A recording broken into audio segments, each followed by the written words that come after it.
Lipstick আনতে বলছো দাদারে? মায়ের ফোনে লুকিয়ে দাদাকে কল করেছিল ছোট্ট নাতনি। আবদার ছিল মাত্র একটি লিপস্টিক। দাদাও কাউকে কিছু না জানিয়ে সেই আবদারকে নিজের সবচেয়ে বড় দায়িত্ব বানিয়ে নাতনির জন্য নিয়ে এলেন সেই কাঙ্ক্ষিত উপহার। আর সেই ভালোবাসারই একটি মুহূর্ত এখন সামাজিক মাধ্যমে ভাইরাল। দাদা নাতনির এই নির্মল সম্পর্ক দেখে মুগ্ধ নেটিজেনরা। ভিডিওতে দেখা যায় দাদাকে দেখেই দৌড়ে আসে ছোট্ট নাতনি। তখন তার চোখ যেন বারবার খুঁজছিল দাদার পকেট।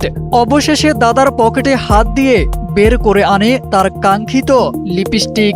আর সেটি হাতে পেয়ে আনন্দে ভরে ওঠে তার মুখ। এরপর আরেকদিন প্রিয় নাতনির জন্য একটি মেকআপ বক্সও নিয়ে আসেন দাদা। প্রিয় উপহার হাতে পেয়ে খুশিতে যেন আত্মহারা হয়ে যায় ছোট্ট নাতনি। মেকআপ আনতে বলছো দাদাকে?